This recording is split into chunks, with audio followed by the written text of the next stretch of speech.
47 cirugías, 47 seres humanos en cuyos cuerpos se injertaron órganos extraños, 47 muertos. Estas cifras se documentaron meticulosamente en un diario encuadernado en cuero, descubierto en 1891, oculto tras un muro falso en lo que había sido el quirófano de la plantación Belmont, en el condado de Charleston, Carolina del Sur. El diario detallaba algo que desafiaba la comprensión médica de la época: intentos sistemáticos de trasplantar órganos de animales a sujetos humanos entre 1847 y 1851. Lo que hace que este hallazgo sea tan perturbador no son solo los experimentos en sí, sino la precisión clínica con la que se documentó cada fracaso, las notas detalladas sobre el dolor, la duración y el hecho escalofriante de que las autoridades locales estaban al tanto de estos procedimientos y ayudaron a encubrirlos durante más de 40 años. Descubramos ahora qué ocurrió realmente en el quirófano de esa plantación y por qué 47 personas nunca salieron con vida. El diario nunca habría sido descubierto si no hubiera sido por el gran incendio de Charleston de 1891, que destruyó 12 manzanas de la ciudad y descubrió secretos arquitectónicos por los que las familias habían pagado mucho para mantener enterrados. Pero para entender el horror que se relata en esas páginas, tenemos que retroceder 44 años, a una Carolina del Sur que vivía bajo el peso de flagrantes contradicciones. Charleston, 1847. Una ciudad de extremos. En sus calles empedradas se encontraban algunas de las mejores mentes médicas del país, egresados de universidades europeas, que habían regresado para crear prácticas que rivalizarían con las de Boston y Filadelfia. La Sociedad Médica de Carolina del Sur, establecida en 1789, ya se había ganado una reputación por la innovación quirúrgica que atraía a estudiantes de todo el país. Pero la economía de esta misma ciudad estaba fundamentada en la esclavitud de seres humanos, en una extraña combinación de progreso científico y oscuridad moral. El médico Silas Thornwell llegó a Charleston a principios de 1846 con credenciales de la Universidad de Edimburgo y cartas de recomendación de médicos de Londres. 34 años, soltero y con una obsesión que mantuvo oculta al principio. Los testimonios de la época lo retratan como un hombre poco llamativo, estatura promedio, cabello castaño, que comenzaba a clarear y manos firmes. Lo que lo caracterizaba era su intensidad. Varios médicos de Charleston que lo conocieron durante sus primeros meses en la ciudad recordaron más tarde que sus conversaciones siempre giraban en torno a un único tema: la posibilidad teórica de reemplazar órganos humanos enfermos por otros sanos de animales. El concepto no era completamente desconocido. Cirujanos europeos ya habían probado transfusiones de sangre de animales a humanos en la década de 1660, con resultados universalmente mortales que habían causado que la práctica fuera prohibida. El trasplante de órganos era solo una fantasía salvaje, un tema de tertulias filosóficas en las sociedades médicas, no una línea de investigación científica. El rechazo del tejido extraño por parte del cuerpo humano no se comprendía. Ese conocimiento tardaría décadas en llegar. Lo que Thornwell estaba sugiriendo en esas primeras conversaciones en Charleston sonaba menos a ciencia y más a folclore gótico. Pero Thornwell tenía lo que la mayoría de los cirujanos experimentales no tenían: una fortuna sustancial heredada de la industria textil y el deseo de gastarla en formas que habrían horrorizado a su padre, un clérigo presbiteriano de Connecticut. A los 6 meses de su llegada, había comprado la plantación Belmont, una operación arrocera en dificultades a 25 kilómetros al noroeste de Charleston. La propiedad traía consigo 42 esclavos, una casa principal en ruinas y dependencias, incluida una antigua cabaña de capataz que Thornwell transformaría en algo nunca antes visto. La comunidad esclavizada de Belmont ya había pasado por momentos difíciles con el antiguo dueño, un jugador empedernido llamado Harrison Calhoun, que se había bebido hasta morir y había hipotecado la propiedad más allá de su valor. La llegada de Thornwell parecía una mejora al principio. Anunció que no tenía interés en el cultivo de arroz y que convertiría la plantación en lo que él llamó una instalación médica privada. El trabajo de campo sería mínimo, aclaró a través de su capataz recién contratado, un hombre de cuello ancho llamado Virgil Rayburn. En su lugar, Las personas esclavizadas se encargarían del mantenimiento de los terrenos y los edificios y apoyarían su investigación médica. ¿En qué lo iba a investigar? No dijo. Thornwell se pasó los últimos meses de 1846 restaurando la cabaña del capataz. Hizo que se despojara el edificio hasta el armazón y se reconstruyera según las especificaciones que él mismo dibujó. Se instalaron grandes ventanales en el lado norte para proporcionar una luz óptima. El interior se dividió en 3 habitaciones, un quirófano en el centro, una sala de recuperación a un lado y al otro, lo que sus constructores notaron con horror, parecían una serie de grandes corrales para animales con canales de drenaje grabados en el suelo. Los artesanos locales que trabajaron en el proyecto informaron más tarde de detalles inquietantes. El quirófano se amuebló con anclajes de hierro en las vigas del techo y en el suelo. Se construyó una gran mesa de roble blanco y se le colocaron correas de cuero en 6 puntos. La sala de recuperación tenía 8 camas angostas, también con sujeciones. Cuando un carpintero preguntó por qué un centro médico necesitaba tantas sujeciones, Thornwell respondió que trataría a pacientes que podrían agitarse durante los sueños febriles y herirse. La respuesta fue aceptada, porque la alternativa, imaginar el verdadero propósito, era sencillamente demasiado horrible para que la gente decente la considerara. Los corrales de animales confundieron aún más a los trabajadores. ¿Por qué un centro médico necesita edificios tan fuertes?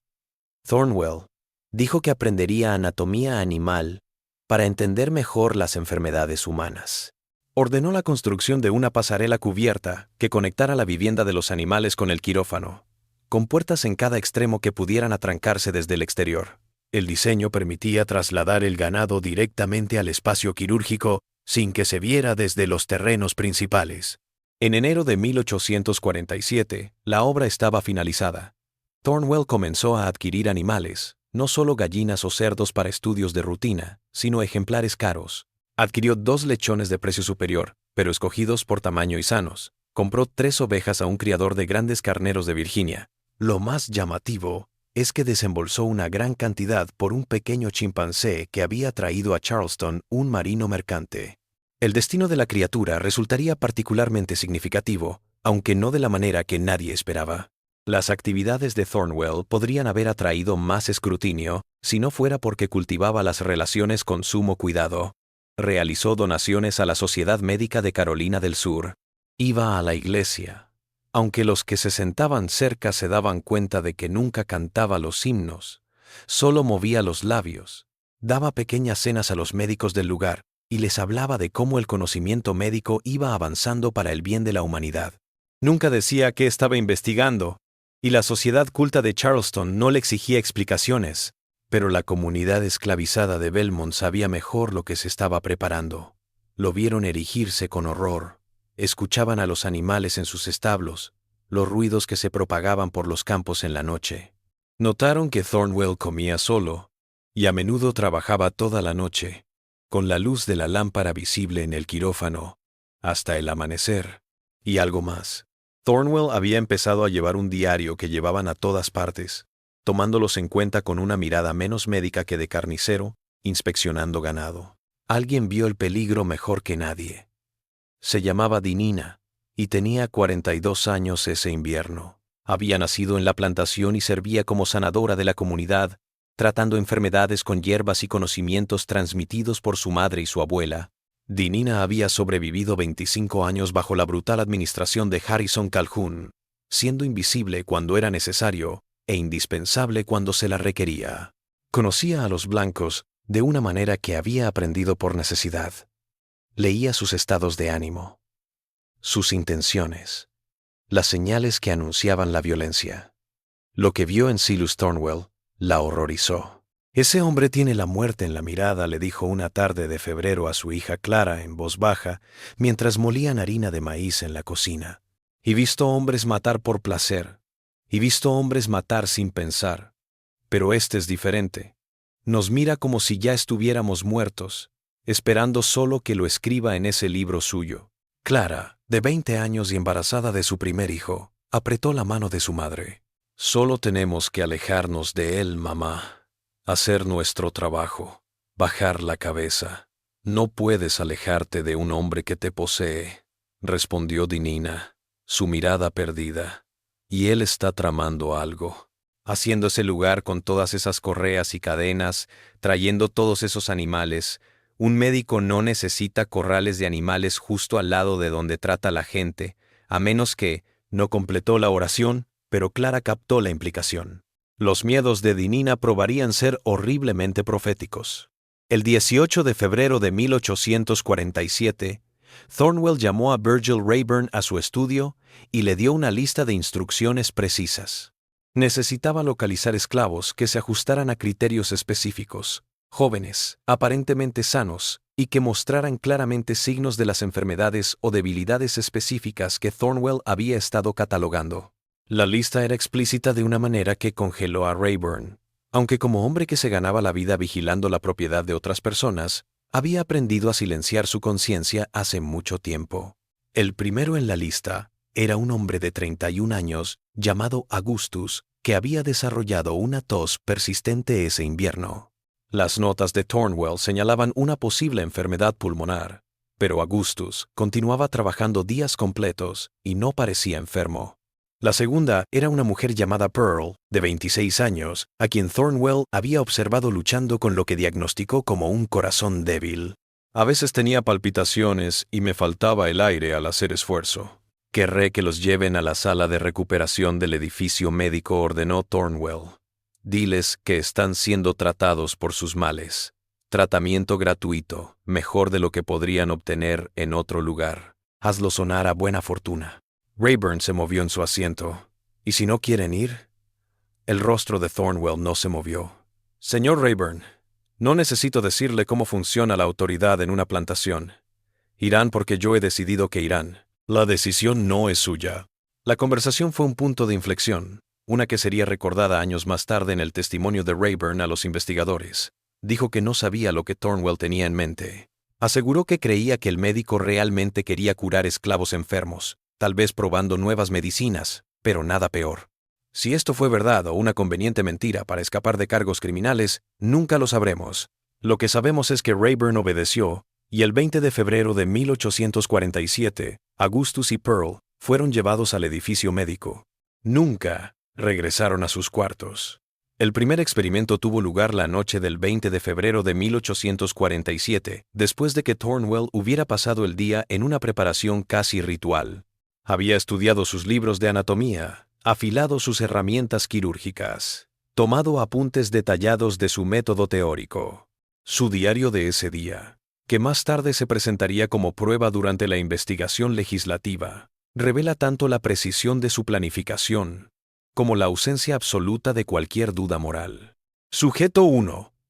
Varón, 31 años, en deterioro respiratorio progresivo. Anotó con letra clara y firme. Hipótesis.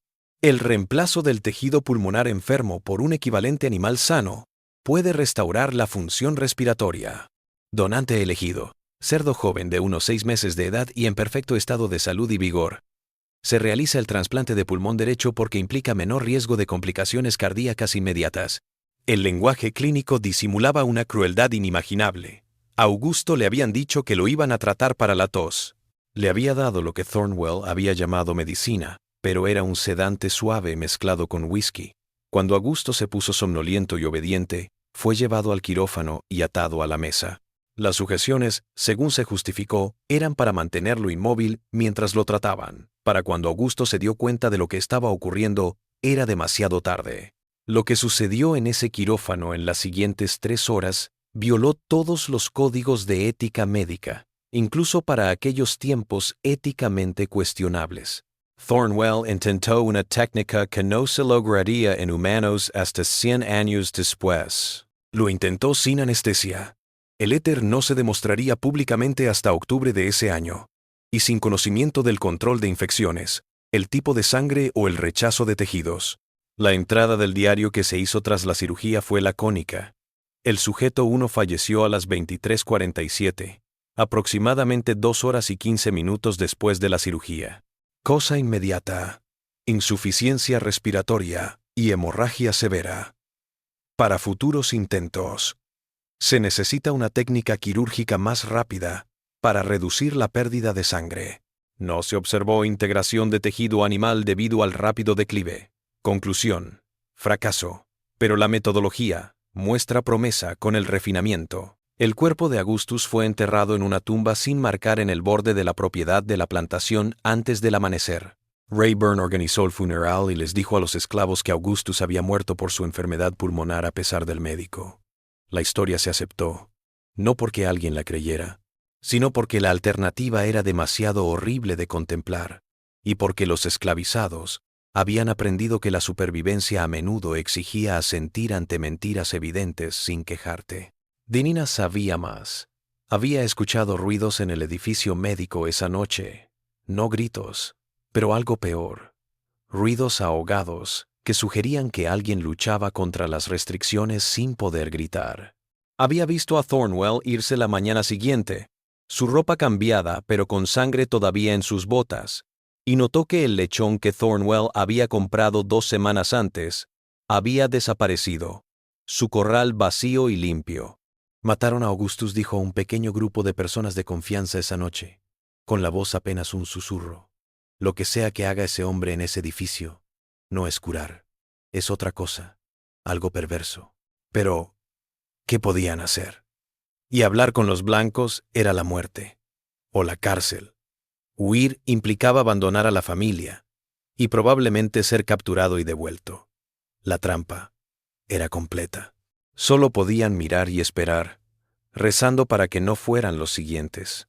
Thornwell esperó 3 días antes de elegir a su segunda víctima. La débil de corazón de Pearl fue llevada al edificio médico el 23 de febrero. Había sido monitoreada constantemente desde la muerte de Augustus. Thornwell le había tomado el pulso varias veces al día y había tomado notas exhaustivas sobre sus síntomas.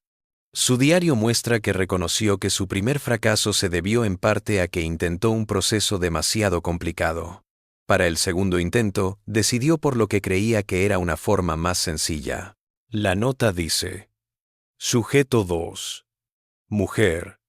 26 años, aproximadamente.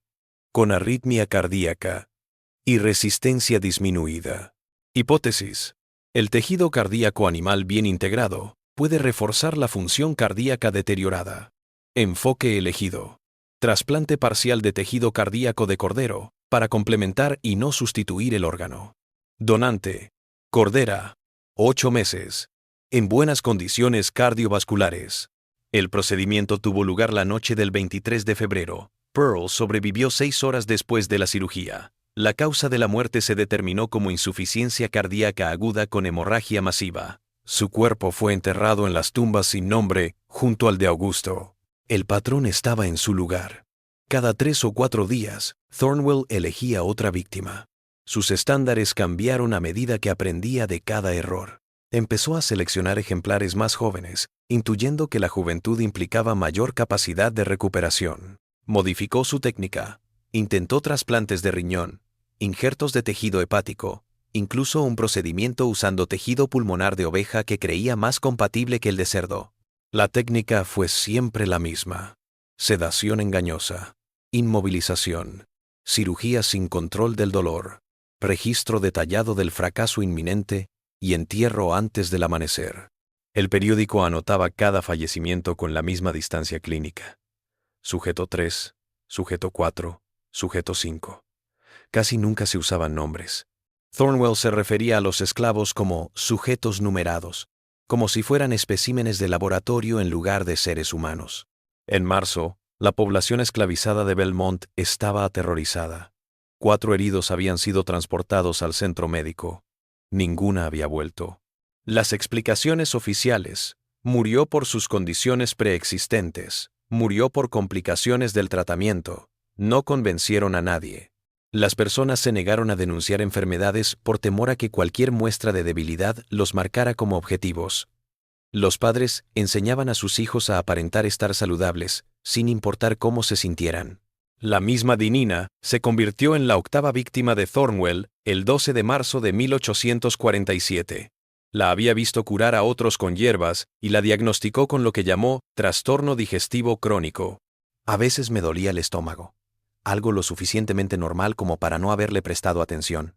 La noche del 12 de marzo, Rayburn llamó a su puerta y le dijo que el doctor Thornwell quería tratar su enfermedad.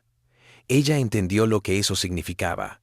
Abrazó a su hija Clara, le susurró instrucciones sobre dónde había escondido hierbas y conocimientos curativos, y caminó hacia el edificio médico sin oponer resistencia. Pelear sola solo la arrastraría, y ella prefirió conservar la poca dignidad que le quedaba.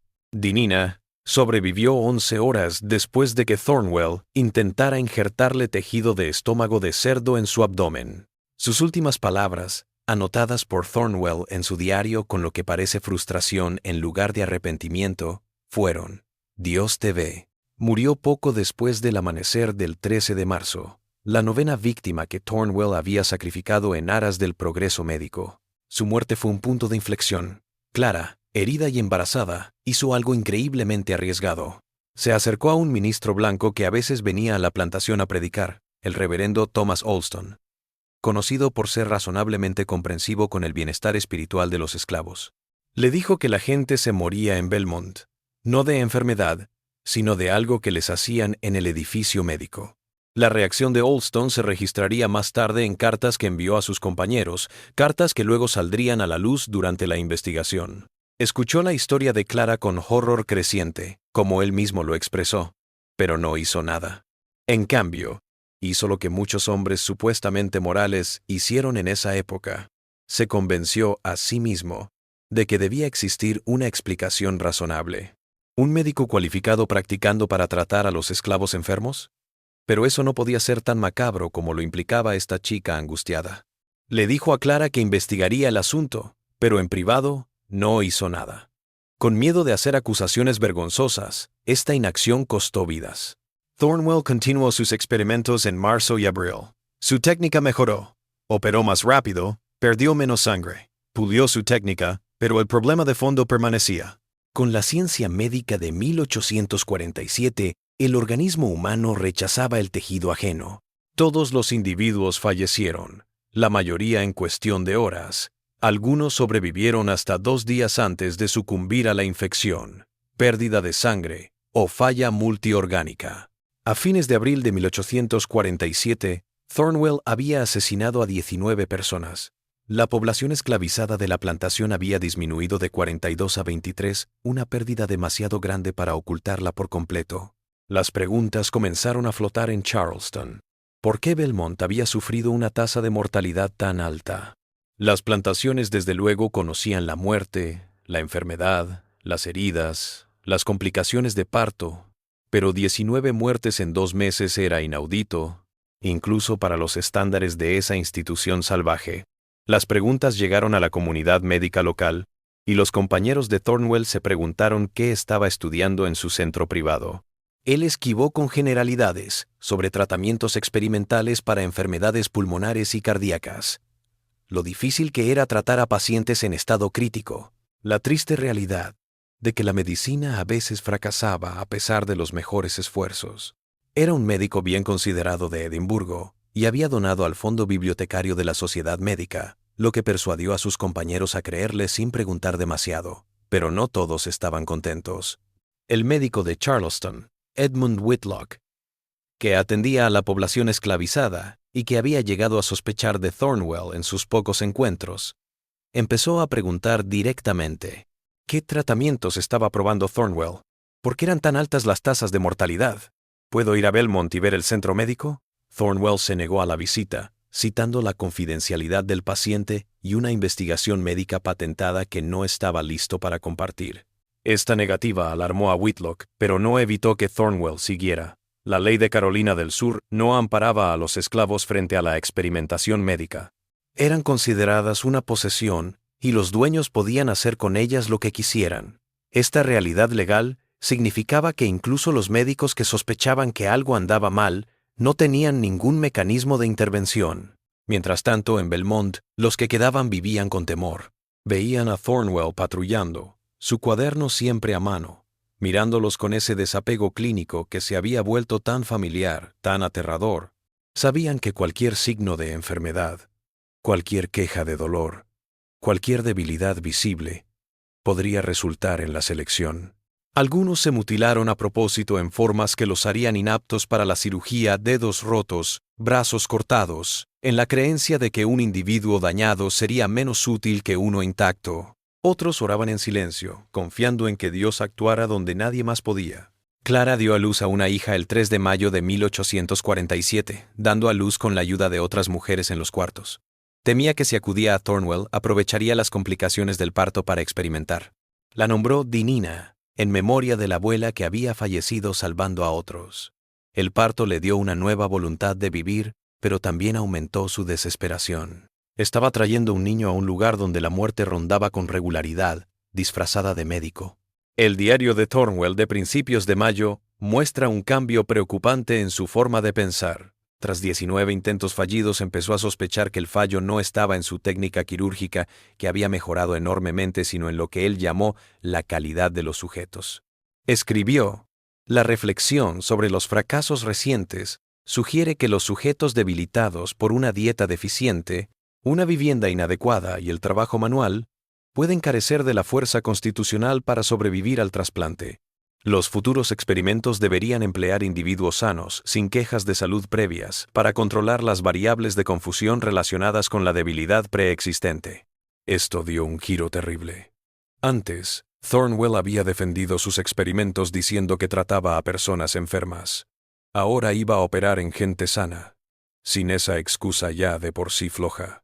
Empezó a mirar con nuevos ojos a los más sanos de Belmont. El 14 de mayo de 1847, eligió a un joven de 23 años que nunca había estado enfermo. Era carpintero y mantenía en buen estado los edificios de la plantación. Un joven llamado Benjamin. Benjamin era robusto, vigilante y no tenía problemas de salud. Su única desgracia fue estar tan saludable como Thornwell ahora deseaba probar. La cirugía fue el 15 de mayo. Thornwell intentó un trasplante de riñón utilizando tejido de carnero joven, creyendo que la función renal podría ser menos complicada que la del corazón o los pulmones. Benjamin sobrevivió 4 días, más que la mayoría de los sujetos, antes de sucumbir a lo que el periódico llamó insuficiencia renal aguda e infección sistémica. Fue la víctima número 20. Esa misma semana, 3 incidentes comenzaron a revelar la operación de Thornwell, aunque ninguno de ellos se movería lo suficientemente rápido como para prevenir muchas más muertes. En primer lugar, el Dr. Whitlock dirigió una carta a la Sociedad Médica de Carolina del Sur, solicitando una investigación oficial sobre la tasa de mortalidad en Belmont. Su misiva estaba redactada para evitar hacer acusaciones directas, pero cuestionaba si Thornwell estaba sometiendo a su hija a tratamientos experimentales demasiado agresivos sin justificación médica. Segundo, un esclavo de 35 años llamado Ice se fugó de Belmont. Había presenciado la muerte de 20 personas y determinó que escapar, con todos sus peligros, era mejor que esperar la selección. Llegó hasta Georgetown, 65 kilómetros al norte, antes de ser capturado. Cuando se le preguntó por qué había huido, les dijo a sus captores que el médico de Belmont está matando gente. Esta afirmación fue documentada pero ampliamente ignorada. Apenas se creía a los esclavos que acusaban a blancos, y lo que decía Isaac sonaba increíble. Tercero, y lo más significativo, un comerciante de suministros médicos en Charleston comenzó a sospechar de los pedidos de Thornwell. El tendero, un hombre llamado Robert Finch, le había estado vendiendo a Thornwell instrumental quirúrgico, láudano, suturas y demás durante meses. Las cantidades eran extrañas, más de lo que necesitaría un solo médico que atendiera a pacientes ocasionales. También había pedido recientemente algunas herramientas, agujas grandes, pinzas vasculares, herramientas de corte más propias de la medicina veterinaria o de la carnicería que de la medicina humana. Finch le comentó sus temores al Dr. Whitlock en una reunión casual de la sociedad médica. Whitlock compartió sus sospechas y ambos hombres fueron a ver a la dirección de la sociedad con sus dudas. Pero se encontraron con un problema.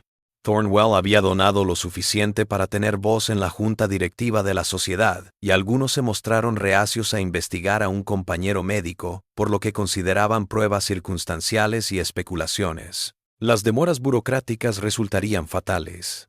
En mayo y junio de 1847, Thornwell siguió experimentando a toda máquina. Su diario muestra una creciente obsesión y una menor cautela. Ya no elegía a los individuos en función de su estado de salud. A estas alturas, casi todos en Belmont estaban sanos, solo porque ya habían matado a los enfermos. En cambio, comenzó a elegir sujetos basándose en lo que llamó optimización anatómica. Les midió, les pesó, les midió la capacidad pulmonar y el pulso, comparó estas medidas con los animales que había adquirido, y seleccionó a sujetos humanos cuyas dimensiones físicas coincidían más estrechamente con los animales donantes, teorizando que la compatibilidad de tamaño podría mejorar el éxito del trasplante. El diario muestra una mente que había dejado de reconocer a los individuos como seres humanos con derechos, sentimientos o dignidad.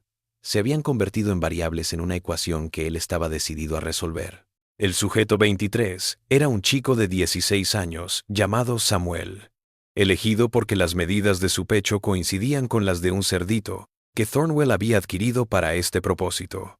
La cirugía, el 28 de mayo, intentó un trasplante doble de pulmón. Samuel vivió 14 horas. Su muerte fue frustrante. El sujeto 23 presentó signos vitales más fuertes que los sujetos anteriores, lo que indica una mejor técnica y selección de sujetos. Fallo temprano. Decepcionante. Posible causa: malas conexiones vasculares. Los futuros intentos deben centrarse en un injerto arterial más preciso. Los que quedaban en Belmont, menos de 20, habían pasado del miedo a una especie de horror entumecido. Trabajaban mecánicamente, hablaban poco, y evitaban la mirada de Thornwell siempre que era posible. Los padres abrazaban a sus hijos por la noche, sabiendo que la juventud no ofrecía protección. Los viejos daban el consuelo que podían, pero las fuentes usuales de consuelo, la creencia en la libertad final, la esperanza de mejores tiempos habían sido destruidas por la matanza implacable y sistemática. Clara, ahora mamá de su hijita, fue elegida el 8 de junio. Thornwell había observado que se había recuperado rápidamente del parto y parecía estar en excelente estado de salud.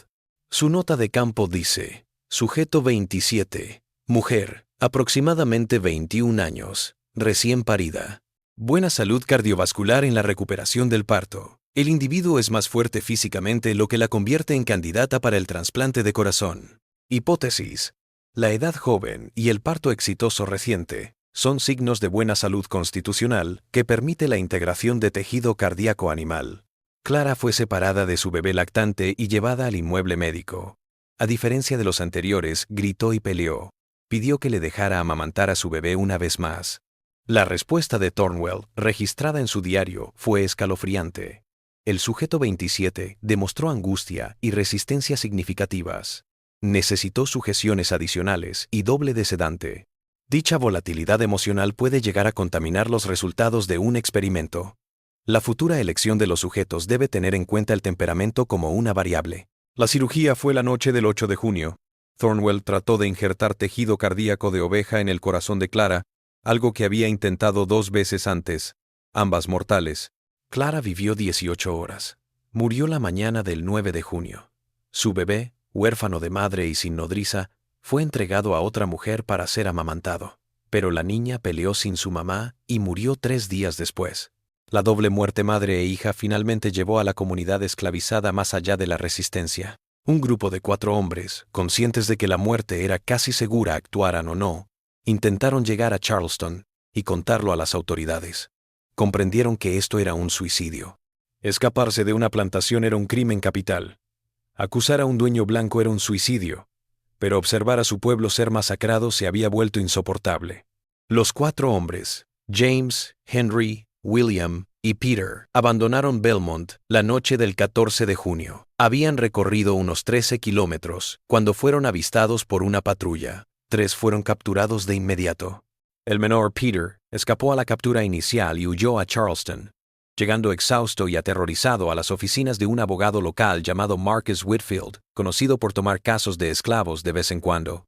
El informe de Peter, entrecortado y aterrorizado, finalmente proporcionó el testimonio que rompería el caso. Describió haber visto 28 personas llevadas al edificio médico de donde nadie regresó. Describió los ruidos de ese lugar por la noche. No gritos porque los sedantes de Thornwell no lo permitían, pero gruñidos y sonidos de forcejeo contra las restricciones.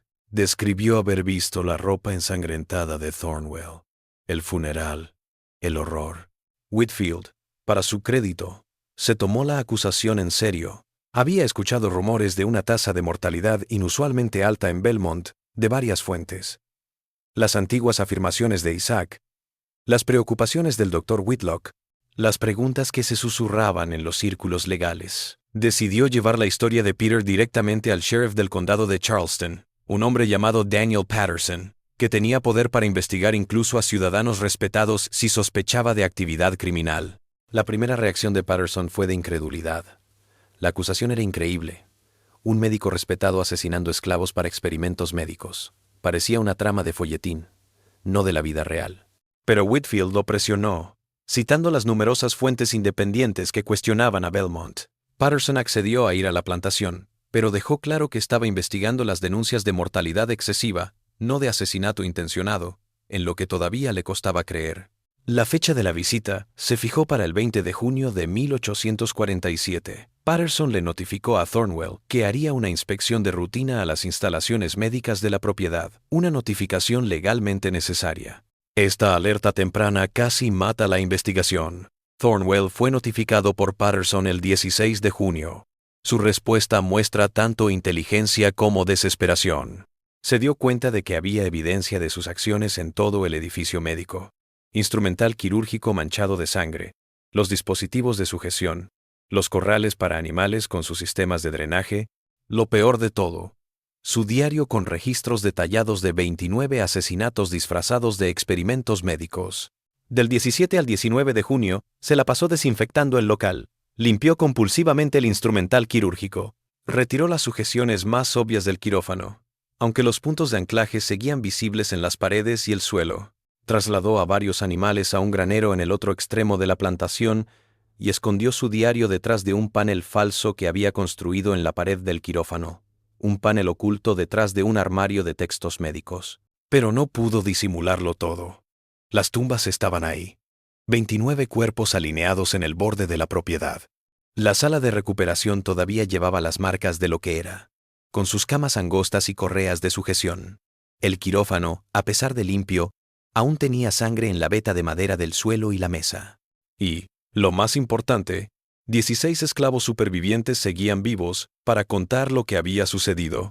El plan de Thornwell era aparecer como un médico comprometido que había intentado curar a pacientes terminales con terapias experimentales que todas habían fallado. Las elevadas tasas de mortalidad eran lamentables, pero no delictivas. Resaltaría sus títulos, sus propósitos de desarrollar la ciencia médica y la realidad jurídica de que los esclavos eran su propiedad y podía hacer con ellos lo que quisiera. Creía, con cierta justificación, que el sistema legal respaldaría el derecho de un médico blanco a experimentar con personas de su propiedad. Lo que no esperaba era lo exhaustivo que sería el Sheriff Patterson. Patterson llegó el 20 de junio, acompañado no solo por ayudantes, sino también por el Dr. Whitlock, a quien había pedido que proporcionara experiencia médica en la evaluación de las instalaciones. Whitlock había estado exigiendo una investigación durante semanas y estaba sombríamente decidido a descubrir la verdad. La inspección se inició en el edificio médico. Patterson inspeccionó el quirófano, tomó nota de los puntos de anclaje y preguntó para qué eran. Thornwell aclaró que eran para tranquilizar a los pacientes delirantes que podrían hacerse daño. Patterson observó los canales de drenaje y la cercanía a lo que obviamente había sido una cuadra. ¿Por qué habría una conexión directa entre una cuadra y un quirófano? Estudio anatómico, respondió Thornwell, con facilidad. El conocimiento de la fisiología animal es útil para el tratamiento de enfermedades similares en humanos. El Dr. Whitlock inspeccionó las herramientas quirúrgicas y localizó algunas que le alarmaron: cortantes de gran tamaño, pinzas vasculares y agujas fuera de lo normal. Dr. Thornwell, estas herramientas parecen más apropiadas para trabajar en animales que en personas. ¿Puede explicar su propósito? Las técnicas quirúrgicas avanzadas a veces requieren herramientas especializadas, respondió Thornwell. He estado probando terapias fuera de la medicina tradicional. ¿Qué terapias?, preguntó Patterson. Thornwell vaciló, luego dio una verdad a medias. Terapias experimentales de órganos, intentando tratar enfermedades cardíacas, pulmonares, hepáticas, renales por medios quirúrgicos directos. ¿Y los resultados? Infructuosos hasta el momento. La medicina es ensayo y error, sheriff. A veces los pacientes fallecen a pesar de nuestros mejores esfuerzos. Patterson se dirigió a la sala de recuperación. 8 camas angostas, todas con correas. ¿Por qué todas las camas tienen correas, doctor? Los posoperatorios a menudo tienen fiebre y delirio. Las sujeciones evitan que jalen las suturas o se lastimen mientras sanan. Era una explicación razonable. Todo lo que Thornwell había expresado estaba calculado para parecer plausible en la superficie, si no se observaba con demasiada atención. Patterson y Whitlock intercambiaron miradas, ambos sintiendo que algo andaba profundamente mal, pero incapaces de probar de inmediato una actividad criminal. Entonces, Patterson pidió hablar con las personas esclavizadas que trabajaban en la plantación. Thornwell se tensó, pero no pudo negarse sin parecer culpable. Intentó tomar el control de la situación diciendo que hablaran con Rayburn, el capataz, que podría dar fe de cualquier declaración. Patterson accedió a hablar con Rayburn, pero exigió entrevistar a otros en privado. Las entrevistas se realizaron en la cocina de la casa principal, fuera de la vista de Thornwell. Patterson habló con 5 personas, 3 de las cuales habían visto llevarse a otros al edificio médico. Sus testimonios, dados con la cautela de quienes conocían que una palabra equivocada podía costarles la vida, sin embargo, crearon una imagen coherente e inquietante. Una mujer de 38 años llamada Ruth relató lo que había presenciado. La gente entra allí, no sale. Escuchamos cosas por la noche. Luego enterramos a alguien la mañana siguiente. Desde marzo. Casi 30 muertos ya. ¿Qué clase de cosas oye?, preguntó Patterson.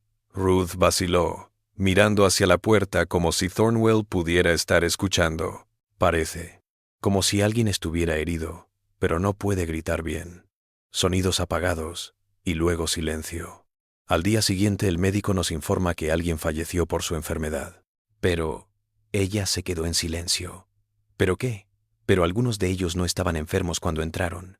Algunos estaban tan sanos como podían estar. Historias similares surgieron de los otros entrevistados por Patterson. Personas sanas llevadas al edificio médico. Ruidos extraños. Cuerpos enterrados antes del amanecer. Una nube de terror que se había asentado sobre Belmont como una niebla. Patterson observó que todos hablaban del diario de Thornwell. Aparentemente escribía en él constantemente, observando a la gente y tomando notas antes de seleccionarlos. ¿Dónde está ese diario?, preguntó Patterson a Thornwell cuando reanudaron la inspección oficial. Llevo registros médicos de todos los pacientes y sujetos de investigación, respondió Thornwell. Esos datos son privados y además son médica patentada. No me siento cómodo revelándolos sin una orden judicial. Soy el sheriff del condado, investigando una posible actividad criminal. Patterson endureció su voz. Eso es un deber legal. Entregue el diario, doctor. La cara de Thornwell se puso blanca. Fingió inspeccionar su estudio, sus habitaciones, el edificio médico, todo menos el escondite detrás del panel de la pared. Tras una hora de búsqueda, declaró que el diario debía estar perdido, robado por alguno de los esclavos que resentían su autoridad. La declaración fue clara. Whitlock lo encaró. Dr. Thornwell, lo conozco desde hace un año. Nunca lo he visto sin ese cuaderno. Lo lleva a todos lados. ¿Lo perdió el día en que un sheriff llega a investigar? Eso cuestiona la credibilidad. La inspección concluyó con Patterson diciendo que haría una investigación más profunda, revisando las tumbas y entrevistando formalmente a todos los sobrevivientes. Dejó asistentes en Belmont con órdenes de no dejar que nadie saliera de la propiedad y no tocar nada que pudiera ser evidencia. Aquella noche, en la casa grande, Thornwell se sentó solo con un vaso de whisky y reflexionó. Había asesinado a 29 personas en nombre de lo que todavía creía que era una investigación científica legítima. Tenía fichas de cada muerte, colgadas tras un muro. Tenía 16 testigos vivos del terror que había creado y un sheriff que claramente sospechaba la verdad. Sus opciones eran escasas y oscuras. Podía quemar el diario, pero eso no destruiría la evidencia física, el testimonio. Podía escapar, pero ¿a dónde? Sería un prófugo de la justicia, sin poder ejercer la medicina. Podía tratar de esperar a que pasara la tormenta, confiando en el amparo que el sistema legal daba a la propiedad de los blancos y en la negativa del mundo médico a condenar a un compañero. O podía hacer lo que una parte de él siempre supo que haría: garantizar que la historia completa de su trabajo se preservara para la posteridad médica, cueste lo que cueste. Porque después de todo, Silas Thornwell todavía pensaba que había estado haciendo una investigación revolucionaria que las futuras generaciones aclamarían. Recuperó el diario de su escondite y se sentó a leer sus propias palabras bajo la luz de una lámpara, recordando cada sujeto, cada experimento, cada error.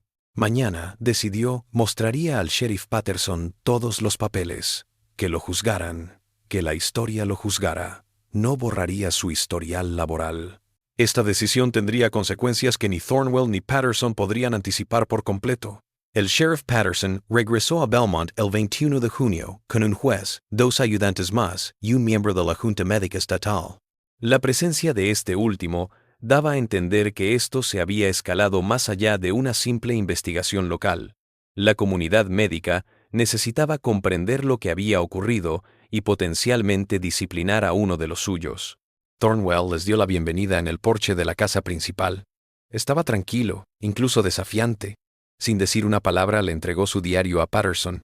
¿Quieres saber lo que he estado haciendo? Léelo. Todo el proceso está documentado. Cada hipótesis, cada resultado, cada conclusión. Esto representa una investigación médica pionera que intentó resolver problemas que actualmente matan a miles. Patterson abrió el diario y leyó. Su rostro pasó del escepticismo al shock y a la rabia contenida mientras hojeaba las páginas. El lenguaje clínico no podía disimular lo que se estaba llevando a cabo. Experimentación humana sistemática, con resultado de muerte premeditada. Sujeto 1 hasta el sujeto 29. Cada nota describía una víctima, el método utilizado en ella y su muerte inevitable. Son personas, Dr. Thornwell, repitió Patterson, con la voz tensa de rabia. Está hablando de la gente como si fueran especímenes de laboratorio.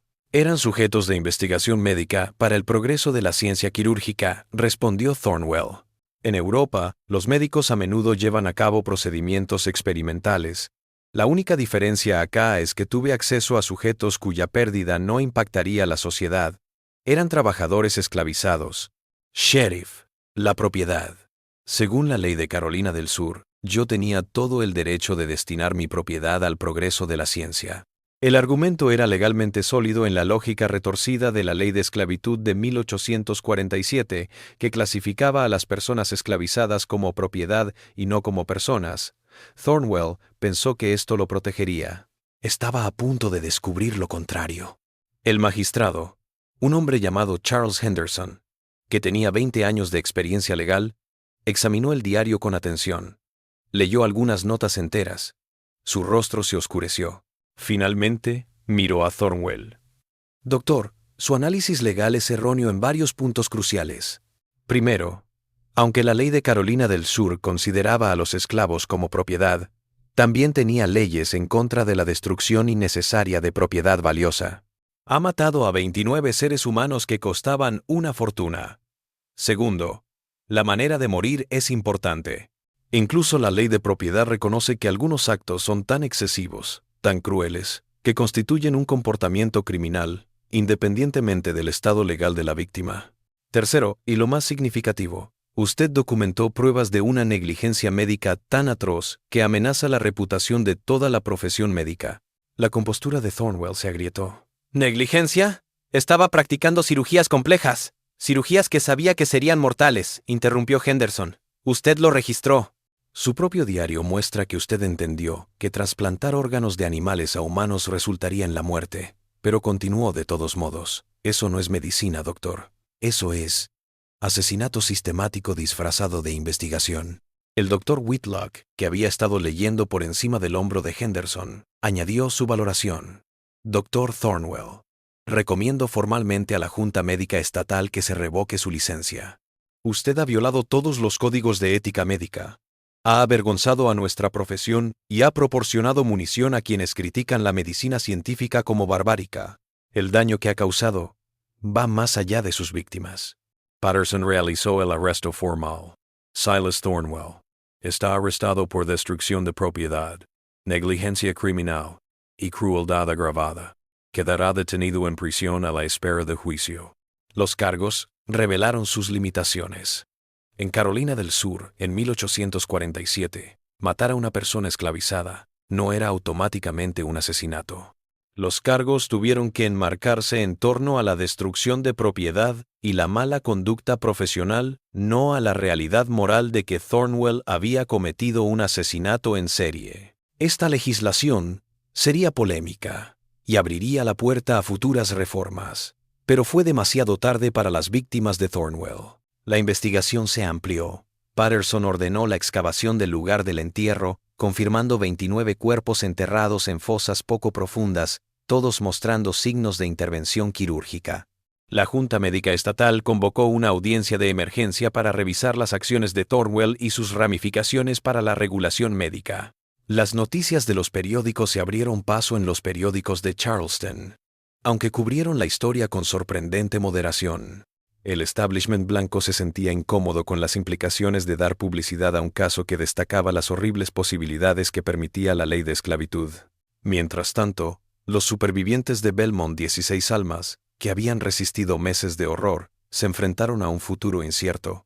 El arresto de Thornwell significó que la plantación sería liquidada para cubrir los costos legales y compensar a quien el tribunal determinara que tenía derecho a ello. En términos prácticos, los supervivientes probablemente serían vendidos a nuevos propietarios, dispersados por todo el estado. El trauma que habían experimentado quedaría sin reconocimiento, sin tratamiento y en gran medida sin documentar, más allá de breves declaraciones en los registros judiciales.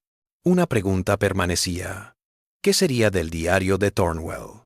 Era una historia sin paralelo de delitos médicos, pero también incluía notas quirúrgicas detalladas que algunos médicos decían que tenían valor científico.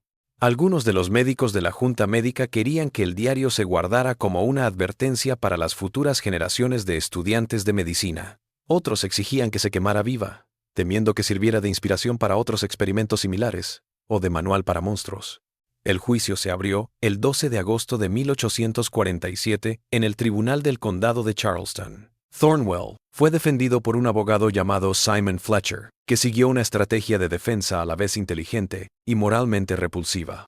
Adujo que los experimentos fallidos de Thornwell no eran delitos en el sentido de la ley. Las personas esclavizadas eran propiedad, la experimentación médica era una práctica reconocida, y los resultados trágicos no equivalían a una intención criminal. La fiscalía, dirigida por el fiscal de distrito Robert Simmons, tuvo que navegar por el marco legal restrictivo de la ley de esclavitud y al mismo tiempo asegurar una condena. Se centró en la destrucción de propiedad, demostrando que Thornwell había desperdiciado intencionalmente propiedad valiosa a través de experimentos que sabía que fracasarían. Subrayó la naturaleza metódica de los asesinatos y la propia documentación de Thornwell, que indicaba que comprendía que los procedimientos eran letales. El punto de inflexión se produjo cuando varios sobrevivientes testificaron. Ruth, la mujer que había hablado con el sheriff Patterson en la investigación inicial, dijo que había visto a su comunidad destrozada sistemáticamente. Habló del diario de Thornwell, de cómo observaba a la gente y escribía notas antes de seleccionar a su próximo sujeto. Como un cazador que elige su presa, declaró: «Nos observaba. Escribía cosas en ese libro. Luego, un par de días después, mandaba al señor Rayburn a buscar al que había estado espiando. Esa persona iba al edificio médico. Oíamos sonidos por la noche. A la mañana siguiente, estaban muertos. Sucedió 29 veces. No pudimos detenerlo. No podíamos correr. No podíamos escondernos. Solo esperar y rezar para que no nos eligiera a nosotros». Su testimonio, pronunciado en el tono cauteloso y mesurado de alguien que entendía que mostrar demasiada emoción podría usarse en su contra, fue, no obstante, devastador. El jurado, compuesto íntegramente por propietarios blancos que generalmente apoyaban la esclavitud, se mostró visiblemente incómodo. Incluso para los estándares morales de Carolina del Sur, en 1847, había límites en el comportamiento aceptable, y Thornwell los había sobrepasado. La defensa trató de desacreditar el testimonio de los sobrevivientes como testigos poco confiables que resentían a su amo y estaban inventando historias. Esta estrategia fracasó cuando la fiscalía presentó el diario de Thornwell, que corroboraba cada detalle que los supervivientes habían descrito. El diario fue la perdición de Thornwell. Su obsesión por filmar lo que hacía dejó evidencia de asesinato en masa. El juicio duró 6 días. El 18 de agosto de 1847, el jurado declaró culpable en todos los cargos. El juez, un hombre llamado William Rutledge, pronunció una sentencia que reflejó tanto la indignación por lo que había hecho Thornwell como las restricciones legales de la época. Dr. Thornwell, dijo Rutledge, usted ha hecho cosas que ofenden la conciencia de esta comunidad, ha corrompido la medicina en una herramienta de exterminio, ha traicionado la confianza en los médicos y ha deshonrado a su profesión. Y aunque la ley me restringe en cuanto a los cargos que puedo imputar, en vista de la condición legal de sus víctimas, todavía puedo darles la pena máxima. Por la presente, se le condena a 15 años de trabajos forzados en la penitenciaría estatal, una multa de $5,000 y la revocación de por vida de su licencia médica. 15 años por 29 asesinatos. La sentencia ilustró la dura realidad de que la vida de los esclavos no tenía valor ante la ley. Thornwell solo cumpliría 11 años antes de ser liberado, debido a su salud en declive en 1858. Murió en 1862, lo suficiente para presenciar el inicio de la guerra civil, pero no para ver su final y el fin de la esclavitud que habría hecho que su argumento legal fuera nulo. La plantación Belmont se vendió en subasta en septiembre de 1847. Los 16 supervivientes fueron vendidos como era costumbre en una liquidación de plantación a varios dueños en Carolina del Sur. Nadie parecía pensar en dejarlos juntos o reconocer su trauma. Simplemente se incorporaron a otras fuerzas laborales y se esperaba que siguieran trabajando como si los 6 meses anteriores no hubieran existido. El diario de Thornwell se convirtió en un tema de discusión. La Junta Médica Estatal finalmente lo mantuvo sellado diciendo que era una evidencia crucial de violaciones de la ética médica de la que deberían aprender los futuros médicos. El diario se depositó en los archivos de la Sociedad Médica de Carolina del Sur, con la condición de que solo lo podían consultar médicos licenciados con fines de estudio. Esta decisión trajo consigo un efecto no deseado. En 1852, un estudiante de medicina llamado Walter Harris burló las normas de acceso y transcribió algunas entradas del diario. Harris, que se oponía a la esclavitud por motivos morales, proporcionó estas copias a periódicos abolicionistas en el norte. Los fragmentos se publicaron con notas indignadas sobre los horrores que posibilitaba la esclavitud. Las sociedades médicas del sur se indignaron ante este folleto, considerándolo propaganda del norte para denigrar a las instituciones del sur. La Sociedad Médica de Carolina del Sur reaccionó quemando el diario de Thornwell para prevenir la publicación de más extractos. El 7 de marzo de 1852, el periódico fue quemado públicamente en presencia de la junta directiva de la sociedad, o eso pensaban todos. Lo que en realidad ocurrió fue que el médico forense Edmund Whitlock, quien había ayudado en la investigación de Thornwell y sabía lo importante que era guardar la evidencia de esta atrocidad, sustituyó el diario por uno falso antes de la quema. Ocultó el diario auténtico en su hogar, con la intención de donarlo a un archivo histórico, una vez que hubiera transcurrido el tiempo suficiente para que las emociones se extinguieran. Whitlock falleció en 1869 y sus herederos, ignorantes del valor del diario, simplemente guardaron sus papeles y pertenencias en un almacén en lo que había sido su práctica quirúrgica. Cuando el edificio se convirtió en apartamentos en 1875, el almacén de Whitlock fue trasladado a un compartimento con pared falsa en lo que había sido su quirófano. El diario permaneció oculto y olvidado durante 16 años. El gran incendio de Charleston, de 1891, destruyó el edificio, pero dejó en pie sus muros estructurales de ladrillo. Cuando estaban despejando las ruinas para la reconstrucción, los trabajadores tropezaron con el compartimento secreto y los documentos de Whitlock, incluido el diario de Thornwell. El hallazgo llegó a los periódicos, reabriendo heridas y debates del pasado. Para 1891, el mundo había cambiado drásticamente. La esclavitud había sido abolida. La ética médica se había desarrollado. El juramento hipocrático se tomaba en serio y se desarrollaron los primeros códigos de ética médica. Los experimentos de Thornwell no fueron observados a través de la lente de la ley de propiedad, sino como un asesinato llano disfrazado de ciencia. Se exigió una investigación legislativa sobre lo que había sucedido en Belmont y cómo se habían permitido legalmente tales atrocidades. El informe de la investigación, publicado en 1893, llenó sus páginas con citas del diario de Thornwell y el testimonio de 2 sobrevivientes que fueron localizados y entrevistados. Ruth y un hombre llamado Thomas, ambos ahora en sus 70 años y viviendo en estados separados. Su testimonio arrojó más luz sobre el horror en Belmont. Ruth describió la atmósfera de miedo, la forma en que la gente dejó de informar de enfermedades porque los convertía en objetivos, la forma en que las familias se aferraban unas a otras, sabiendo que la separación se acercaba. Thomas relató haber visto a Thornwell anotar en su diario la manera clínica en que observaba la respiración o el pulso de las personas, el proceso de selección como ser elegida por la muerte. Las conclusiones de la investigación fueron condenatorias, no solo para Thornwell, sino para el sistema que lo había permitido. El informe añadió: el desastre de Belmont no fue simplemente un fallo moral de un individuo, fue un fallo colectivo de la ley, la moral y la humanidad.